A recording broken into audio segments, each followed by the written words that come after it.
Vamos lá. Agora no lançamento horizontal para você, só que analisando a vertical. Primeira coisa que nós precisamos perceber é que esse movimento é simultâneo, que você na verdade analisa ele na horizontal e na vertical. Já analisamos na horizontal e agora na vertical. Na vertical eu tenho presença de aceleração, que é a aceleração da gravidade. Como a gente tem presença de aceleração, que é a aceleração da gravidade, eita professor, então quer dizer que o movimento ele é acelerado, perfeito, ou seja, ele é um movimento uniformemente variado se a aceleração for constante, e é, porque aqui nós abordamos pontos próximos à superfície. Ainda dá para abordar, para considerar a aceleração da gravidade como sendo o quê? Constante. Se essa aceleração da gravidade ela é constante, eu posso muito bem dizer que eu estou no meio de um movimento uniformemente variado. Beleza? Eduardo, outra coisa. Eu tenho presença de um movimento simultâneo, então o tempo de deslocamento na horizontal é igual ao da vertical. Perfeito. Só que aqui você tem que tomar cuidado. O tempo da horizontal é o que a gente chama de Tx. E o tempo na vertical há o tempo de subida e o tempo de descida. Geralmente o que é que nós professores fazemos? Calculamos apenas o tempo de subida e multiplicamos por 2. Então toda vida que você considerar só a subida e você calcular um determinado tempo para essa subida, perceba que você terá que multiplicar por 2. O tempo de subida é igual ao tempo de descida, soma esses dois tempos. A soma desses dois tempos, subida mais descida, é que se torna igual ao Tx, que é o tempo de deslocamento total na horizontal. Beleza?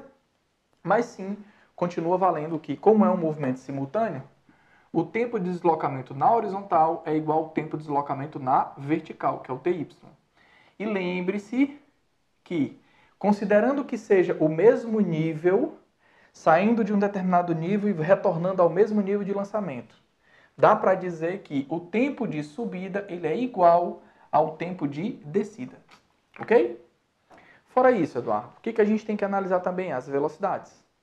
Essa velocidade de lançamento, que eu vou chamá-la aqui de V0, eu tenho que decompor em dois vetores. A componente dela na horizontal, que a gente já decompôs na aula anterior, e a componente dela na vertical. A componente dela na vertical, vou colocá-la em preto, e eu vou chamá-lo de V0Y. Eduardo, por que V0Y? Porque ela varia, galera.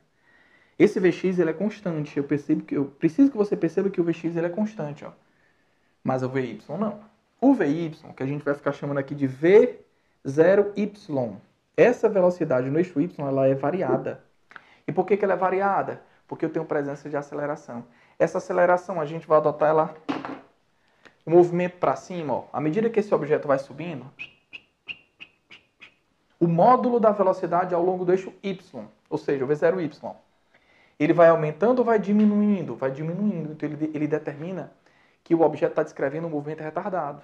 Então, ou seja, essa velocidade aqui, vou colocar aqui a aceleração da gravidade, ó, verticalmente para baixo, para ficar claro isso. E você nota que à medida que esse objeto vai subindo, o módulo da velocidade no eixo Y, esse aqui, ó, essa velocidade no eixo Y ela vai lentamente reduzindo. Então você nota que essa velocidade ela é variada. E essa variação ocorreu justamente porque na vertical o movimento ele é acelerado, aliás, ele é retardado na subida, acelerado na descida.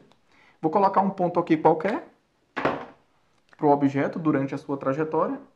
E eu preciso que você perceba que esse vetor ele reduz o seu valor. Então já vou representar um vetor de menor tamanho para mostrar a você que o valor da velocidade ao longo do eixo Y ela está diminuindo. No ponto mais alto da trajetória eu até tenho Vx, mas eu não tenho mais o Vy. Então no ponto mais alto da trajetória a velocidade no eixo Y ela se torna zero, obrigatoriamente em todo lançamento oblíquo. Na queda, para um objeto quando ele retorna para o mesmo nível de altura, dá até para garantir que esse objeto ele terá em módulo a mesma velocidade que ele terá no nível anterior.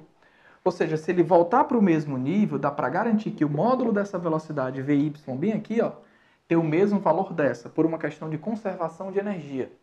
A energia potencial gravitacional que o objeto perdeu daqui para cá, aliás, ganhou daqui para cá, é a mesma energia potencial gravitacional que ele vai perder daqui para cá. Por conservação de energia, dá para dizer que em um lançamento oblíquo, Toda vida que o objeto estiver no mesmo nível, ele também terá obrigatoriamente a mesma velocidade do ponto anterior. Show de bola? Eduardo, e quando ele atinge o solo? Ele tem a mesma velocidade VY de lançamento. Ele também tem a mesma velocidade Vx de lançamento.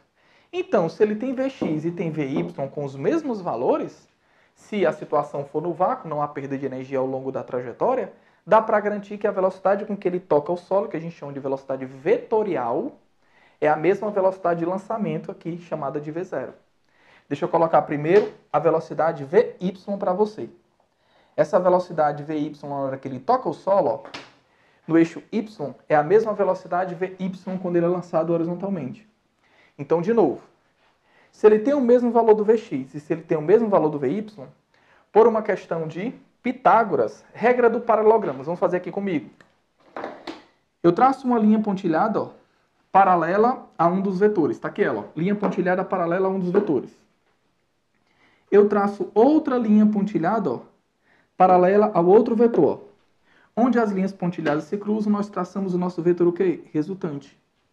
Essa velocidade que aqui eu estou colocando em vermelho, que eu estou chamando de velocidade final, e é velocidade vetorial, ela é numericamente igual a esse V0 aqui, ó. Os dois têm obrigatoriamente o mesmo valor. São dois vetores diferentes, porque por serem vetores, a direção e o sentido importam.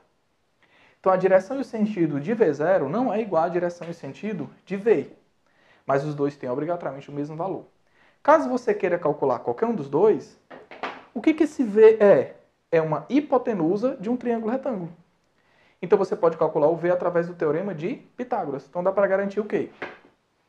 Que o módulo de V, deixa eu fazer aqui pequenininho para você separado, que o módulo de V ao quadrado termina sendo Vx ao quadrado mais quem? Vy ao quadrado, se você precisar. Beleza? Eduardo, fora isso, como é que ficam as minhas expressões? Vamos trabalhar com elas agora. Quando eu vou para a horizontal, lembre-se que a velocidade é constante e o movimento é uniforme.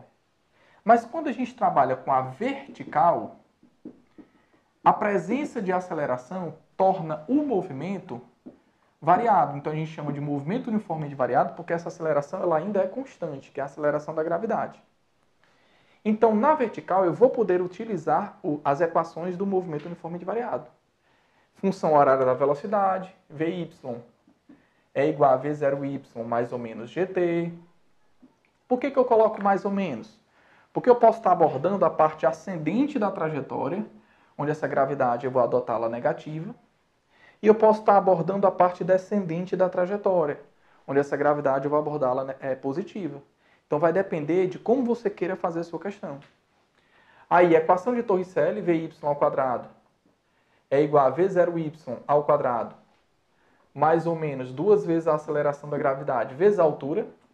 Esse ΔH será a altura adquirida no lançamento oblíquo, que eu, Eduardo, chamo de ΔH. Mas se você quiser, fique à vontade, chame de H. E a função horária do espaço, que aqui se torna a equação da altura.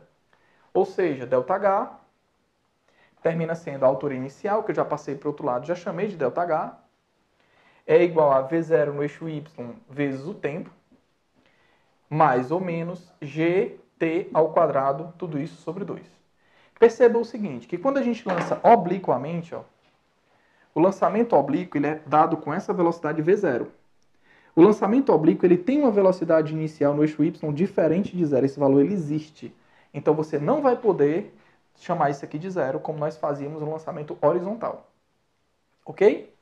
Eduardo, fora essas equações, eu tenho ainda 2 outras equações que eu vou fazer a demonstração delas ao longo das questões, que são a equação do alcance no lançamento oblíquo. Essa equação do alcance, para quem não conhece, eu estou me referindo ao alcance ΔS do lançamento oblíquo. Esse ΔS, muitas vezes, ele é chamado de alcance em algumas questões.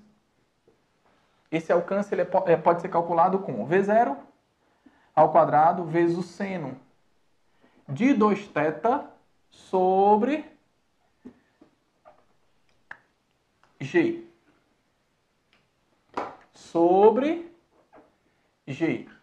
E também a equação da altura, que eu chamei ali de ΔH. Essa equação da altura, ela pode ser calculada como? V0 ao quadrado vezes o seno ao quadrado de θ sobre 2g. Beleza?